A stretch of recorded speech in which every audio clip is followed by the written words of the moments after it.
My parents told my 18-year-old daughter they needed her college fund for an urgent surgery. Mom sobbed, "Grandma might die without this operation." They made her feel guilty for even hesitating. She gave them everything, $37,000 she'd saved working part-time jobs.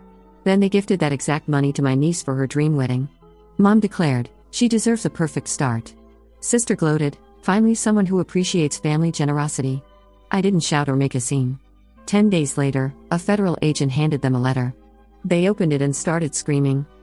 I never thought I'd be writing this story, but here we are.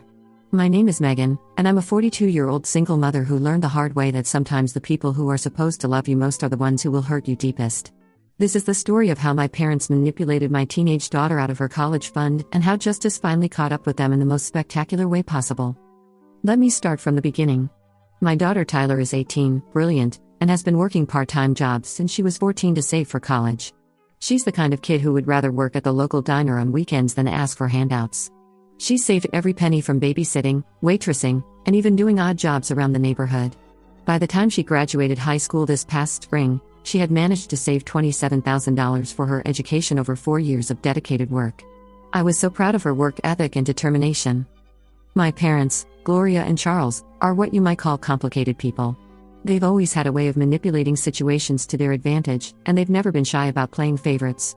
My younger sister Vanessa has always been the golden child, while I've been the responsible one who cleaned up messes and asked for nothing in return. Even after my divorce 3 years ago, when I was struggling to keep our heads above water, my parents made it clear that Vanessa's problems always took priority over mine. Vanessa, now 39, has never held a steady job for more than 6 months. She's been engaged 4 times and has a daughter, Caitlin, who's 26. Caitlin is just like her mother and grandmother, entitled and demanding, always expecting others to fund her lifestyle. When Caitlin announced her engagement to her boyfriend Tyler last year, the family drama began almost immediately. The manipulation started on a Tuesday evening in late June. Tyler had just finished her shift at the local coffee shop where she worked, and she was excitedly planning her fall semester at State University. She had her acceptance letter, her class schedule, and had already put down her housing deposit using part of her savings. Everything was falling into place for her bright future. That's when my mother called, sobbing hysterically into the phone. "Megan, you need to bring Tyler over right away," she said between dramatic gasps. "It's about Grandma Helen. The doctors found something terrible." My grandmother Helen, my father's mother, is 86 and has been in declining health for the past few years. She lives in an assisted living facility in the neighboring state, about an hour away, and while we don't see her often, Tyler has always had a soft spot for her great-grandmother.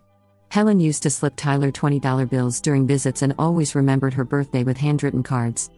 When Tyler and I arrived at my parents' house, the scene was straight out of a soap opera. My mother was sitting at the kitchen table with tissues scattered around her, mascara running down her cheeks. My father was pacing back and forth, running his hands through his gray hair.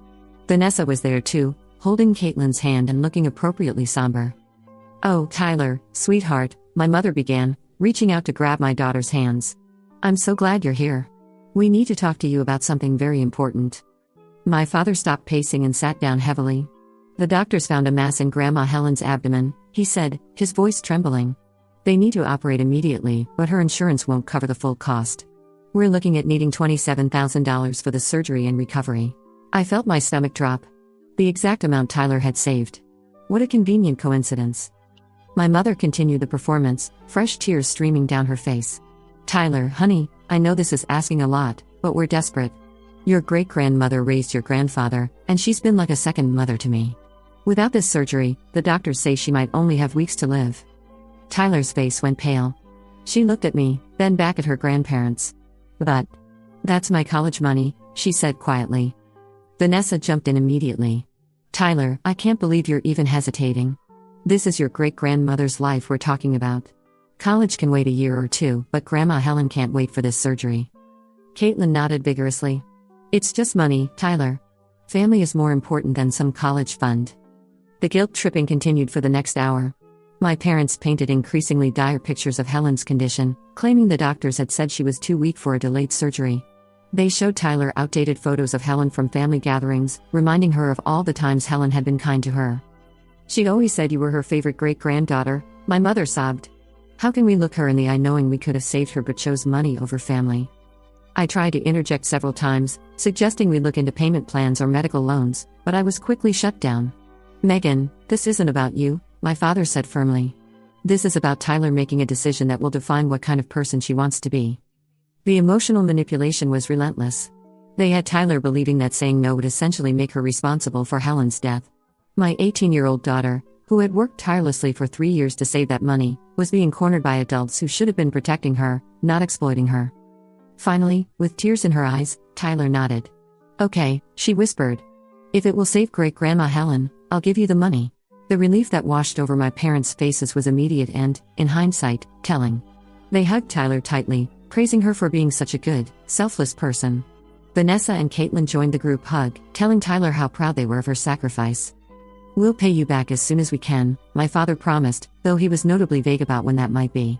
This is just temporary, sweetheart. You're giving your great-grandmother the gift of life. Tyler transferred the entire $27,000 from her savings account to my parents' account the next morning. Since my parents lived across the state line and used a different bank, the electronic transfer had to go through the federal banking system. She did it with a heavy heart but felt she was doing the right thing for family. She immediately started looking into community college options for the fall, since she could no longer afford state university. I called my grandmother's assisted living facility that afternoon to check on her condition and offer emotional support during this difficult time. That's when I got the first hint that something was very wrong. I'm sorry, who are you calling about? The receptionist asked when I mentioned Helen's emergency surgery. Helen Donovan, my grandmother. She's in your facility and apparently needs urgent surgery. There was a pause. Ma'am, I show Helen Donovan in our system, and according to her medical records, she's in good health for her age. She was just seen by her doctor last week for her regular checkup, and there were no concerns noted. My blood ran cold. Are you sure? My parents said she has a mass in her abdomen that requires immediate surgery. I'm looking at her file right now. There's no mention of any mass or needed surgery. Would you like me to transfer you to the nursing station so you can speak with someone who sees her daily? I spoke with Helen's nurse, who confirmed that my grandmother was doing well, had eaten breakfast that morning, and had even participated in the facility's bingo game the day before. There was no emergency, no mass, and definitely no need for a $37,000 surgery. I was furious, but I didn't confront my parents immediately. Something told me to wait and see what they were really up to. I had Tyler call the facility herself to check on Helen, pretending she wanted to send get well flowers. The nurse cheerfully told her that Helen was fine and didn't need any flowers since she wasn't sick. Tyler was confused but started to put the pieces together. Mom, if great-grandma Helen is fine, then why did Grandma Gloria and Grandpa Charles say she needed surgery? That's when the real truth came out, and it was even worse than I'd imagined. 3 days after Tyler had transferred her money, Vanessa posted on social media about Caitlin's upcoming dream wedding. The post included photos of Caitlin trying on expensive wedding dresses and tours of elaborate venues. But what caught my attention was Vanessa's comment about how generous family members had made the wedding possible with a last-minute gift of exactly $27,000. I screenshot everything before calling my sister directly. Vanessa, I need to know where Caitlin got the money for her wedding. Vanessa didn't even try to hide it. Her voice was smug and satisfied. Mom and Dad decided Caitlin deserved a perfect start to her marriage. They said Tyler's money was just sitting there anyway, and Caitlin actually appreciates family generosity, unlike some people. That was Tyler's college fund that you tricked her into giving up for a fake medical emergency. Oh please, Megan. Helen is old anyway. And Tyler can go to community college or get loans like everyone else. Caitlin's wedding is a once-in-a-lifetime event. She deserves to have everything perfect after all the disappointments she's had. The casual cruelty in Vanessa's voice was breathtaking. They had stolen my daughter's future to fund an extravagant wedding for someone who had never worked for anything in her life.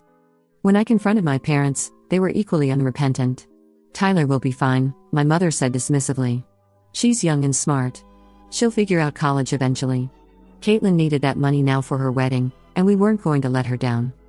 My father nodded along. Besides, it's not like Tyler really earned that money. She was just working part-time jobs. Caitlin has been planning this wedding for months. They had convinced themselves that what they'd done was justified. In their minds, Tyler's 3 years of hard work and sacrifice meant nothing compared to Caitlin's desire for a fancy wedding. I didn't shout or make a scene, though every fiber of my being wanted to. Instead, I told them they had 10 days to return Tyler's money or there would be consequences. They laughed at me. What are you going to do, Megan? Vanessa taunted. Sue your own family? You've always been dramatic. My mother shook her head sadly. I'm disappointed in you, Megan. I thought you'd understand that family comes first. Caitlin is family too, and she needed our help. What about Tyler? Isn't she family? Of course she is, but she's young. She has her whole life ahead of her. Caitlin is getting married now, and we wanted to give her something special. That night, I started making phone calls. My ex-husband, Tyler's father, was livid when I told him what had happened. Despite our divorce, he and I had always agreed on putting Tyler first, and he immediately offered to help in any way he could. But I had a different plan in mind, one that would ensure my parents faced real consequences for their actions. You see, what my parents didn't know was that Tyler's savings account had been structured as a regular savings account in her name, but because she had been under 18 when she opened it, I was listed as a joint account holder for legal purposes. More importantly, my parents had obtained the money through fraudulent means by deliberately lying about a medical emergency to coerce an 18-year-old into giving them money under false pretenses. In legal terms, this constituted elder fraud, since they used Helen's supposed condition, wire fraud, since the money was transferred electronically across state lines based on false information, and potentially even extortion. I contacted a lawyer who specialized in financial fraud, and after reviewing all the evidence, including Vanessa's social media posts and recorded phone conversations where my parents admitted to lying about Helen's condition, he agreed to take the case. But first, he suggested we contact the FBI's Financial Crimes Unit. Wire fraud is a federal crime when it crosses state lines, and the amount involved made it a felony.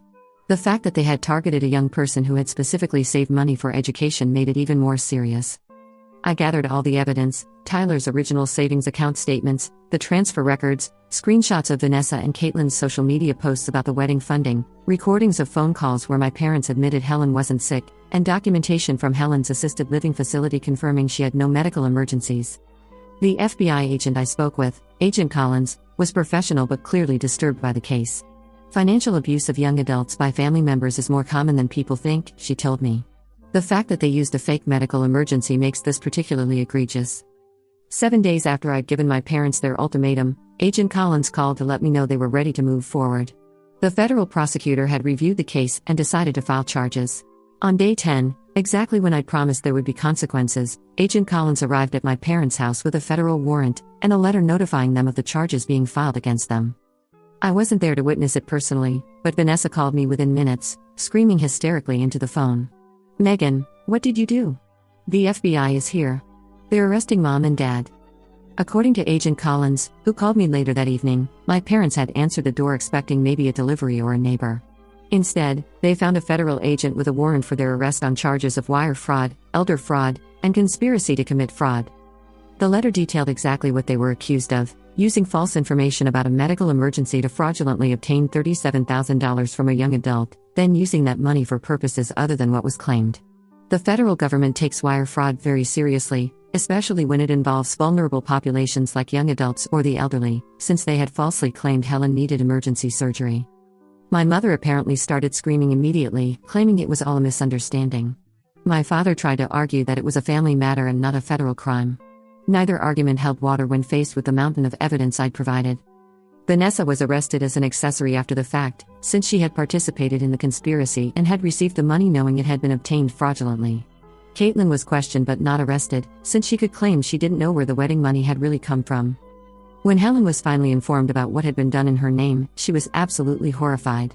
The assisted living facility's social worker had to explain to her that her family had falsely claimed she was dying to steal money from her great-granddaughter. Helen immediately called Tyler to apologize and clarify that she had never been sick or asked anyone for money. The news spread through our small town quickly. By the next morning, everyone knew that Gloria and Charles Donovan had been arrested for defrauding their own granddaughter out of her college fund. The local newspaper picked up the story, and it became a cautionary tale about financial abuse within families. My parents were released on bail, but the damage was done. They faced federal charges that could result in significant prison time and hefty fines. More importantly, they were required to make full restitution to Tyler as part of any plea agreement. The wedding money that had already been spent on deposits for Caitlin's dream wedding had to be returned immediately. The venue deposits, dress payments, and catering fees were all canceled or refunded. Caitlin's fantasy wedding evaporated overnight.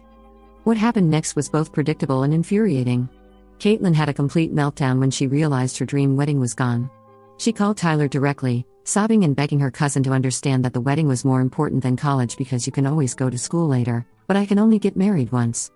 Tyler, who had matured significantly through this ordeal, listened politely and then said, "Caitlin, you're 22 years old. If you want an expensive wedding, get a job and save for it like I did for college. That money was stolen from me, And I'm glad I'm getting it back. Caitlin's response was to post a series of dramatic social media rants about how selfish people were ruining her special day and how some family members cared more about money than love. She conveniently left out the part about the money being fraudulently obtained through lies about a dying great-grandmother. The social media drama escalated quickly. Caitlin's friends, who only knew her version of events, began posting supportive messages about how terrible it was that family wouldn't help with wedding expenses. Some even started a GoFundMe campaign to save Caitlin's dream wedding from her heartless relatives. Tyler showed me the posts, and I could see how much they hurt her. Here she was, the actual victim of fraud, being portrayed as the villain who is too selfish to help family. It was a perfect example of how manipulative people twist narratives to make themselves look like victims. It's hard to see people talking about me like that when they don't know the truth, Tyler admitted one evening. Part of me wants to comment and explain what really happened. You don't owe anyone an explanation, I told her. The people who matter know the truth. Let Caitlin dig her own hole with these lies. And dig she did. The GoFundMe campaign backfired spectacularly when someone shared the local newspaper article about the federal fraud charges. Suddenly, donors realized they were being asked to fund a wedding with money to replace what had been stolen from a college student. The campaign was shut down within days, and Caitlin faced a new wave of criticism from people who felt manipulated by her fundraising efforts. Tyler, Caitlin's fiancé, was reportedly having second thoughts about the whole situation. According to mutual family friends, he was embarrassed by the fraud charges and the social media drama. He had apparently assumed the wedding money was a legitimate family gift, and learning the truth about how it was obtained made him question what kind of family he was marrying into. The stress of the legal proceedings was taking a visible toll on my parents. My father, who had always been meticulous about his appearance and reputation, looked haggard and defeated. My mother had lost weight and seemed to age years in just a few months. They were facing the reality that their actions had consequences beyond just paying back the money. Their church, where they had been active members for over 20 years, asked them to step down from their volunteer positions pending the resolution of their legal issues. The small business where my father worked part-time as a bookkeeper let him go, citing concerns about having someone with pending fraud charges handling financial records. My mother's book club quietly stopped inviting her to meetings. The social consequences were almost as devastating as the legal ones. In a small town, news travels fast, and everyone knew what Gloria and Charles Donovan had done to their own granddaughter. Former friends crossed the street to avoid talking to them. Neighbors who had been friendly for decades suddenly became distant and cold. During one particularly low moment, my mother called me crying. "Megan, you have to understand, we never meant for it to go this far. We just wanted to help Caitlin have a beautiful wedding. We thought Tyler would understand eventually. Mom, you lied about Helen dying to manipulate an 18-year-old out of her college fund. How did you think that was going to end? We thought we could pay her back before she needed the money for school. We didn't think you'd involve the FBI over a family matter." This conversation crystallized something important for me. Even facing federal charges, even after months of legal proceedings, my parents still didn't understand what they had done wrong. They still saw it as a family matter rather than a serious crime. They still thought Tyler should have just accepted the loss of her college funds so Caitlin could have a fancy wedding. The preliminary hearings were held in federal court downtown over the course of several months, and the local media covered them extensively. Seeing my parents in handcuffs being led into court was surreal and heartbreaking, despite everything they had done. These were the people who had raised me, who had taught me right from wrong, yet here they were facing federal fraud charges for victimizing their own granddaughter. Tyler insisted on attending the hearings, despite my concerns about how difficult it might be for her. "I need to see this through," she said. "I need to understand how the justice system works, and I want them to see that their actions had real consequences for a real person." Watching Tyler sit in that courtroom, composed and dignified while the prosecutor detailed how she had been manipulated and defrauded, I was struck by how much she had grown through this ordeal. She had gone from being a trusting teenager who believed her grandparents' lies to a young woman who understood the importance of holding people accountable for their actions. The defense attorney tried to paint the situation as a family misunderstanding that had gotten out of hand. He argued that my parents were elderly, had no prior criminal record, and had genuinely believed they could repay the money before Tyler needed it for college. He portrayed them as loving grandparents who had made a mistake in judgment, not criminal masterminds. The prosecutor wasn't having any of it. She systematically laid out the evidence of premeditation, the fake story about Helen's medical emergency, the coordination with Vanessa to receive and distribute the money, the elaborate performance designed to manipulate Tyler's emotions, and the complete lack of remorse when confronted with the truth. This wasn't a family misunderstanding, the prosecutor stated firmly during one hearing. This was a calculated scheme to defraud a young woman out of money she had worked years to save. The defendants showed no remorse when confronted, and they only expressed regret after being arrested. Their actions show a callous disregard for the victim's rights and well-being. During a recess, I overheard my parents' attorney talking to them about plea negotiations. He was clearly trying to manage their expectations about potential sentences and fines. The federal sentencing guidelines for wire fraud involving this amount of money were serious, especially with multiple aggravating factors like the victim's age and the use of elder abuse claims to commit the fraud. Vanessa, who was facing lesser charges as an accessory, was reportedly considering testifying against our parents in exchange for a reduced sentence. This possibility added another layer of family drama to an already complicated situation. The idea that Vanessa might save herself by providing evidence against mom and dad was both predictable and somehow shocking. Agent Collins kept me updated on the investigation's progress and explained that cases like this were becoming more common. Family financial fraud is one of the most underreported crimes, she told me during one of our meetings, over a year into the legal process. Most victims don't want to press charges against relatives, so perpetrators rarely face consequences. Your decision to pursue federal charges sends an important message. The agent also shared that Tyler's case was being used as a training example for other agents working financial crimes. The clear evidence trail, including social media posts and recorded admissions, made it an ideal case study for how to build strong fraud cases against family members. After the case was resolved, Tyler was invited to speak at a victims' rights conference about her experience. Initially hesitant, she eventually agreed after I assured her I'd support whatever decision she made. Her speech was powerful and moving, focusing on the importance of young adults understanding their legal rights when family members try to take advantage of them. I trusted my grandparents because I thought family members had my best interests at heart, Tyler told the audience. I learned that trust has to be earned through actions, not just family relationships. And I learned that when someone violates that trust, there have to be consequences, even when it's painful. The conference organizers were so impressed with Tyler's presentation that they asked her to participate in developing educational materials for other young adults who might face similar situations.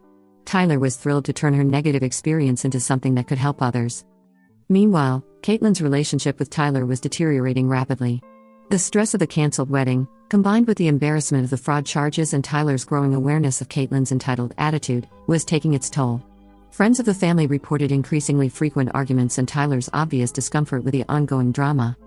The final straw came when Caitlin suggested that Tyler's parents should fund their wedding since her grandparents had failed to provide the money as promised. Tyler reportedly told her that if she couldn't understand why her grandparents were facing federal charges, then maybe they weren't ready for marriage. Tyler broke off the engagement 6 months into the legal proceedings. Caitlin's response was to blame Tyler for ruining her life and to post more dramatic social media rants about how vindictive people had destroyed her happiness. The irony wasn't lost on anyone paying attention. Caitlin had gained $27,000 and lost her fiancé, her reputation, and any sympathy people might have had for her situation. Her entitlement and refusal to take responsibility for her role in the fraud had cost her far more than money. Vanessa was furious with me, calling me vindictive and cruel. "You destroyed the whole family over money," she accused during one particularly ugly phone conversation. "I didn't destroy anything," I replied calmly. "You and mom and dad destroyed Tyler's trust and stole her future. I just made sure there were consequences." The legal process took almost 2 years, but eventually, my parents accepted a plea agreement rather than risk going to trial. They were sentenced to supervised probation, required community service, and had to pay full restitution plus penalties to Tyler. My father had to take out a loan against their house to pay the restitution, since they obviously didn't have $27,000 sitting around after spending Tyler's money on Caitlin's wedding. The total amount came to nearly $35,000 when legal fees and penalties were included. More importantly, they now had federal fraud convictions on their records. My father, who had always prided himself on his spotless reputation in the community, was devastated by the public nature of their crimes. Tyler got her money back, plus enough extra to cover the additional costs she'd incurred by having to defer her enrollment at State University. She started college the following spring semester, and while she was hurt by what her grandparents had done, she was also proud that we'd fought for her. "I learned something important from this whole situation," Tyler told me one evening as she was preparing for her first semester. "I learned that just because someone is family doesn't mean they have the right to take advantage of you. And I learned that sometimes standing up for yourself means involving authorities, even when it's uncomfortable." Helen, my grandmother, was mortified when she learned what had been done in her name. She called Tyler personally to apologize and to assure her that she had never asked for money and had never been seriously ill. Helen also made a point of visiting Tyler before she left for college, bringing her a small gift and her blessing for her studies. The family dynamics, as you might imagine, were permanently altered. My parents and Vanessa barely speak to me now, though they occasionally send Tyler birthday cards with awkward messages about how they hope she's doing well in school. Tyler is polite but distant with them, having learned a valuable lesson about protecting herself from manipulation. Caitlin's wedding was eventually held at a community center with a much smaller budget. She and Tyler are still married, though I hear through mutual acquaintances that they're struggling financially, largely because Caitlin still hasn't learned to live within her means. The most satisfying part of this whole ordeal wasn't the legal victory or getting Tyler's money back. It was watching Tyler grow from this experience. She learned that she has the right to protect what she's worked for, that adults don't always have her best interests at heart, and that sometimes doing the right thing means making difficult choices. She also learned that I would always have her back, no matter what. That when push came to shove, I would move heaven and earth to protect her from people who would take advantage of her, even if those people were my own parents. Tyler is now in her sophomore year at State University, majoring in criminal justice with a minor in business. She says the experience with her grandparents inspired her career choice because she wants to help other people who have been victims of financial fraud and family manipulation. She's also become more confident and assertive, having learned that kindness doesn't mean allowing others to take advantage of you. She still works part-time, but now she's saving for law school instead of just trying to make ends meet. As for me, I learned that sometimes being a good parent means being willing to be seen as the villain by other family members. I was called vindictive, cruel, and unforgiving. I was accused of tearing the family apart over money and of being unable to let things go. But I knew that if I had done nothing, Tyler would have learned that hard work doesn't matter, that family members can steal from you without consequences, and that she couldn't count on me to protect her when it really mattered. Those were lessons I wasn't willing to let her learn. Looking back, I'm proud of the choice I made. My parents and sister created a situation where someone had to be the adult in the room, and it clearly wasn't going to be them. They were so focused on what they wanted and what they thought Caitlin deserved that they completely disregarded Tyler's rights and feelings. The federal charges sent a clear message that financial fraud is a serious crime, regardless of whether it happens within a family. Too often, family members get away with theft and manipulation because victims are reluctant to involve authorities. In this case, involving the FBI was exactly the right choice. Tyler's story has become something of a legend in our town.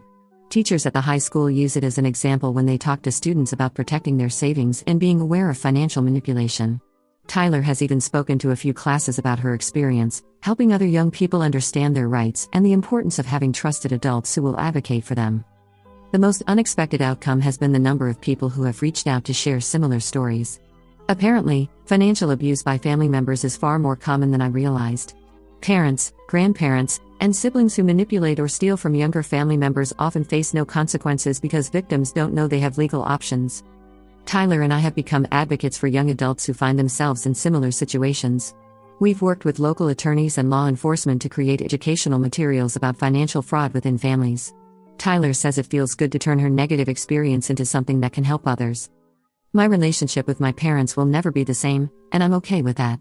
They made a choice to value Caitlin's wedding over Tyler's education and future. They chose manipulation and lies over honesty and respect. They chose to see Tyler as an easy target rather than a granddaughter worthy of protection. Those choices have consequences, and federal fraud charges were just the beginning.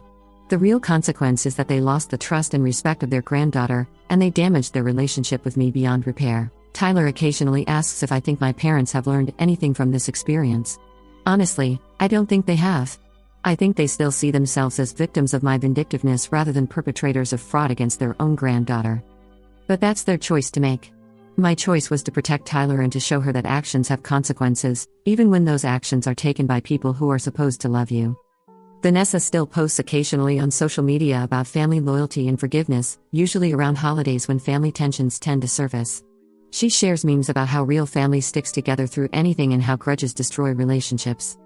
What Vanessa doesn't understand is that this was never about holding a grudge. This was about teaching Tyler that she matters, that her hard work has value, and that she deserves to be protected from people who would take advantage of her trust. Tyler is thriving in college now, and she's developed a strong sense of self-worth and personal boundaries. She's also developed a very healthy skepticism about people who try to manipulate her emotions to get what they want. These are life skills that will serve her well long after the drama with her grandparents fades into memory. The money my parents stole was important, but the lesson Tyler learned was even more valuable. She learned that she has the right to say no, even to family members. She learned that gut feelings about manipulation are usually correct. And she learned that there are people in her life who will fight for her when she needs support. As I write this, Tyler is home for winter break, studying for her spring semester courses and working part-time at a local law firm as a filing clerk. She's saving money again, this time for law school, and she's learned to be much more protective of her savings. She's also learned to spot manipulation tactics from a mile away. Just last month, Caitlin called her asking for money for an emergency with her car. Tyler politely declined and offered to help Caitlin research legitimate loans or payment plans instead. Caitlin hung up on her, but Tyler was proud of herself for not falling for the same kind of emotional manipulation that had worked on her before. The federal conviction my parents received will stay on their records permanently. It affects their ability to get certain jobs, to serve in volunteer positions that require background checks, and to be trusted in situations involving other people's money. These are the long-term consequences of choosing to defraud their own granddaughter. Sometimes people ask me if I regret involving federal authorities, if I think it was too harsh a response to what they consider a family dispute. My answer is always the same: financial fraud is financial fraud, regardless of who commits it. Tyler didn't deserve to lose her college fund because her grandparents decided someone else's wants were more important than her needs. If my parents had simply asked Tyler for a loan, or if they had been honest about wanting to help Caitlin with wedding expenses, Tyler might have chosen to help. She's a generous person with a big heart. But they chose deception and manipulation instead of honesty and respect. That choice cost them far more than the $37,000 they stole. It cost them their relationship with Tyler, their reputation in the community, and their freedom to make choices without federal oversight. Most importantly, it cost them the chance to be the grandparents Tyler deserved to have. Tyler is going to be an excellent lawyer someday. She's already talking about specializing in elder law and financial fraud, using her own experience to help others who have been victimized by people they trusted. She says she wants to make sure other young people know they have options when family members try to take advantage of them. I couldn't be prouder of the woman she's becoming. She's strong, principled, and compassionate, but she's also learned not to let that compassion be used against her. She understands the difference between helping someone and being exploited by someone. The day Tyler graduates from law school, I know I'll think back to this whole ordeal and be grateful that we went through it. Not grateful for the pain or the family drama, but grateful for the lessons Tyler learned and the strength she developed. She's going to spend her career helping people who have been taken advantage of, and that makes everything we went through worthwhile. As for my parents and Vanessa, they'll have to live with the consequences of their choices. Tyler has forgiven them in the sense that she's not carrying around anger or resentment, but forgiveness doesn't mean forgetting or pretending it didn't happen. She's learned that some people will always choose their own interests over doing the right thing, and she's prepared to protect herself accordingly. This whole experience taught me that sometimes being a good parent means being willing to make enemies of other family members. It means choosing your child's well-being over family peace. It means being willing to involve authorities when family members commit crimes, even when it makes you the villain in other people's stories. I'd make the same choice again without hesitation. Tyler deserved better than to be manipulated and robbed by people who were supposed to protect her.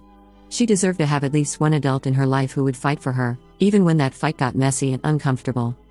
The federal agents who handled our case told me that Tyler's story would likely be used in training materials to help other agents recognize financial abuse patterns within families. Tyler was proud to know that her experience might help law enforcement better understand and respond to similar cases. Today, Tyler is confident, successful, and surrounded by people who value and respect her. She's learned to trust her instincts about people's motives, and she's developed healthy boundaries that protect her from manipulation. These are skills that will serve her well throughout her life, long after the drama with her grandparents becomes just an unpleasant memory. The letter that federal agent handed to my parents didn't just announce criminal charges. It announced that there are consequences for taking advantage of young people, even when those young people are your own family members. It announced that Tyler mattered enough for someone to fight for her. And that, more than any amount of money, was worth everything we went through.